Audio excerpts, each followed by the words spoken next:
Welcome to the next lecture dear student.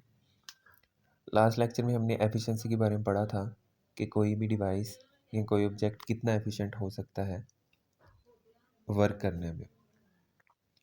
कि अगर किसी डिवाइस के ऊपर 100 जूल की एनर्जी लगा दी जाए तो 50 जूल की एनर्जी तो उसने काम करने में लगा दी, हमें जो काम मिल रहा है वो 50 जूल का मिल रहा है, लेकिन बाकी 50 जूल जो है कहाँ गए।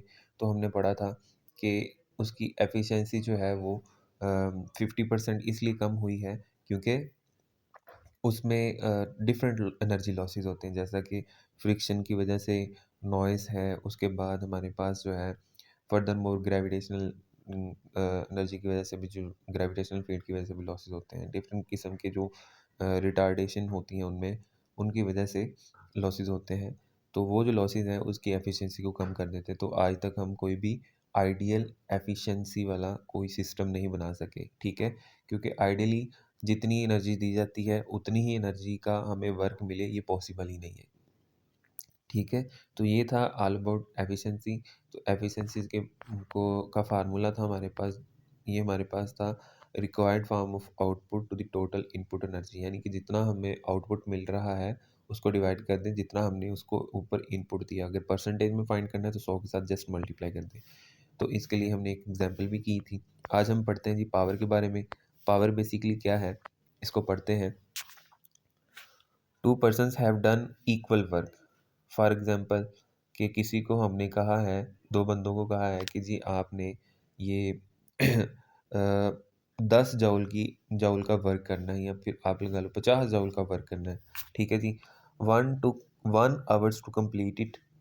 अब एक बंदा है, उनमें से वो 1 घंटे में वो काम कंप्लीट कर देता है, and the other complete in 5 hours, और दूसरा जो है उसको 5 घंटे में कवर करता है। No doubt both of them have done equal work but they differ in the rate at which work is done. इसमें कोई शक नहीं है कि दोनों ने बराबर काम किया है, ये नहीं, दोनों ने बराबर ही काम किया है, लेकिन उनका जो काम करने का रेट है वो एक दूसरे से डिफरेंट है। एक का फास्ट है और एक का स्लो है। One has done faster than the other. जो इनमें से एक बंदा है जिसका 1 घंटे में काम कंप्लीट हो गया था, उसने दूसरे से फास्ट काम किया। This quantity that tells us the rate of doing work is called power.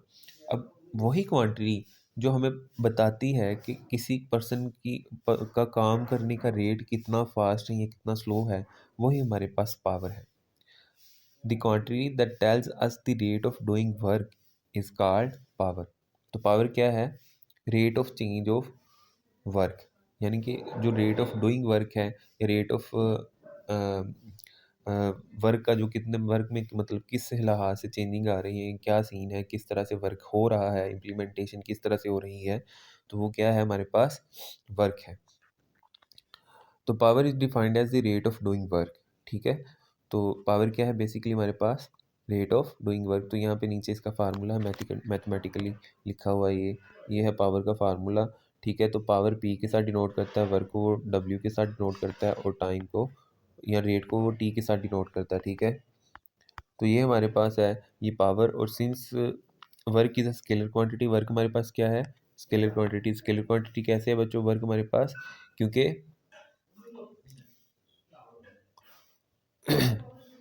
Work जो है हमारे पास इसलिए स्केलर क्वांटिटी है क्योंकि इसके ऊपर जो फोर्स लग रहा होता है और इसका डिस्प्लेसमेंट लग रहा होता है वो किसी भी डायरेक्शन में हो सकता है। फोर्स एक वेक्टर क्वांटिटी है, लेकिन डिस्प्लेसमेंट जो है वो भी एक वेक्टर क्वांटिटी है, लेकिन जब इन दोनों को आपस में दो वेक्टर क्वांटिटी का डॉट प्रोडक्ट ले लिया जाए तो वो एक स्केलर क्वांटिटी बन जाती है। तो वर्क हमारे पास बेसिकली स्केलर क्वांटिटी है क्योंकि ये एनर्जी के साथ रिलेटेड है। तो एनर्जी हमारे पास स्केलर क्वांटिटी होती है, उसकी कोई डायरेक्शन, एनर्जी की कोई डायरेक्शन नहीं होती, तो वर्क की भी कोई डायरेक्शन नहीं होगी। तो work is a scalar quantity, ठीक है। वर्क क्या है हमारे पास, एक स्केलर क्वांटिटी है। Therefore the power is also a scalar quantity, क्योंकि ये पावर को ही टाइम के साथ डिवाइड कर रहे हैं। तो time is also scalar quantity और work is also scalar quantity. तो ये जो है, ये पावर जो है हमारे पास वो भी एक स्केलर क्वांटिटी होगी। ऐसा unit of the power is watt, it has defined as power of a body is 1 watt if it does work at the rate of 1 joule per second। Power क्या है किसी बॉडी की 1 वाट है अगर उसका rate of doing work is 1 जॉउल है। तो अगर उसका काम करने का रेट जो है हमारे पास क्या है 1 जॉउल।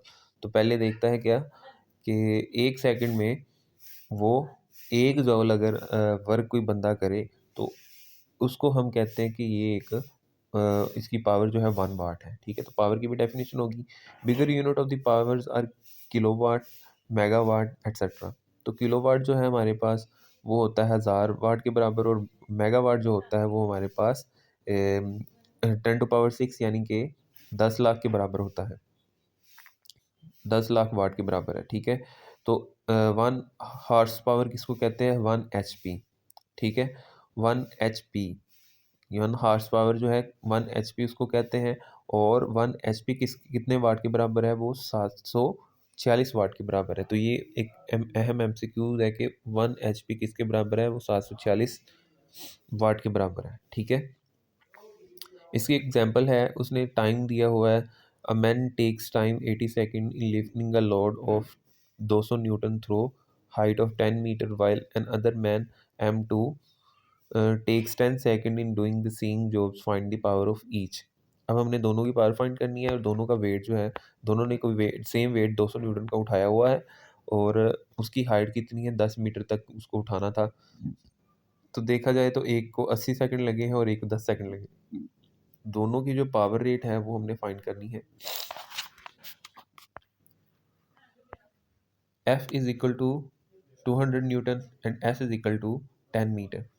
Time taken by the man M1 T1 and M2 T2। ये यहाँ पे देखें ज़रा गौर से कि ये हमने सारा डाटा फिलहाल लिख लिया है।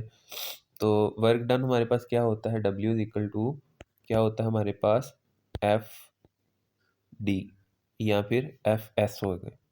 तो S क्या है हमारे पास, वो डिस्प्लेसमेंट है, वो हाइट है या जो कुछ भी है। तो इस तरह से वर्क को हम निकाल सकते हैं।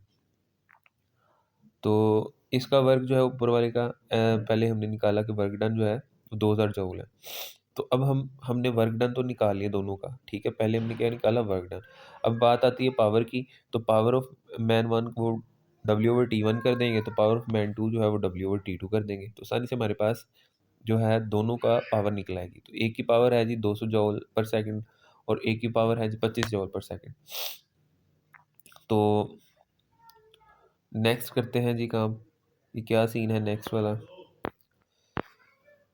फॉर एग्जांपल यहाँ पे लिखा हुआ है जी 6.7, इसमें कहा calculate the power of a pump which can lift 70 kg of the water through a vertical height of the 16 metre in 10 second, also find the power in horsepower. अब ये थोड़ा सा इंपॉर्टेंट है, ये एग्जांपल इसकी थोड़ी सी important है। तो इसने इसे कहा है कि हॉर्स पावर में पावर को निकाले। तो एक पंप लगा हुआ है जी, पंप जो है 700 kg का वाटर जो उठाता है 16 मीटर तक लेके जाता है 10 सेकंड में। तो उसकी पावर निकालें और पावर को फिर फर्दर हॉर्स पावर निकालें। सबसे पहले तो मुझे वर्क डन निकालना है। तो वर्क डन के लिए मुझे W is equal to FS की ज़रूरत है, ठीक है। अगर FS नहीं है तो यहाँ पे इसने फोर्स नहीं बताई हमें। अगर फोर्स नहीं बताई तो ज़ाहिर सी बात है हमें पानी ऊपर की तरफ जा रही है, यहाँ पे वर्टिकल लिखा हुआ है, ठीक है। यहाँ पे क्या लिखा हुआ है, वर्टिकल। तो पानी ऊपर की तरफ जा रहा है तो ज़ाहिर सी बात है पानी का वेट फिर ले लेते हैं, mg ले लेते हैं, ठीक है। तो डिस्टेंस यानी कि s जो है हमारे पास वो 16 है, तो f जो है हमारे पास वो mg के बराबर है, ठीक है। तो यहाँ पे पहले हमने mg निकाला, s हमारे पास 16 आ गया, मैथ है हमारे पास और हमारे पास टाइम भी है, ठीक है। तो यहाँ से मेरे पास फिर पहले मैंने एफ़ को निकाला तो वो मेरे पास आ गया 700 न्यूटन के बराबर, ठीक है। उसके बाद मैंने निकाला जी डब्ल्यू को, तो डब्ल्यू एफ मल्टीप्लाई एस, ठीक है। इस तरह से मेरे पास वर्क डन भी आ गया। अब वर्क डन के बाद अब हमारा जो मेन काम है वो पावर निकालना है। तो पावर का फार्मूला हमारे पास ये होता है W/T, work done per unit time. ये होता है हमारे पास जी पावर। तो पावर के बाद यहाँ पे W की वैल्यू पुट की हमने और उसके बाद जो टाइम जितना लगा उसको वो हमने पुट कर दिया। तो ये इतना जो आ गया हमारे पास, ये वाली जो वैल्यू है, ये हमारे पास वैल्यू क्या है, सिंपल वाट में पावर। अब कहता है कि इसको हार्स पावर में कन्वर्ट करो। तो 1 हार्स पावर कितने वाट के बराबर होता है, 740, जैसा कि हमने ऊपर पढ़ा था, ठीक है। तो ये जो 740 हार्स पावर है, अगर इसकी बात की जाए तो इसको हमने जस्ट 120 वाट के साथ डिवाइड कर देना है, क्योंकि हमें क्या करना है कि हमें हॉर्स पावर में चाहिए।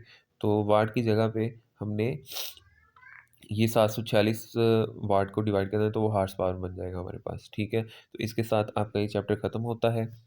तो इंशाल्लाह नेक्स्ट चैप्टर हम नेक्स्ट लेक्चर में स्टार्ट करेंगे। तो इसके जो न्यूमेरिकल हैं, जैसे ही हमारी जो क्लासेस होती हैं, या फिर मैं आपका एक अलहदा से इनके न्यूमेरिकल का ऑनलाइन लेक्चर स्टार्ट कर दूंगा, ठीक है। तो न्यूमेरिकल भी हमारे आसानी से हो जाएंगे, ठीक है।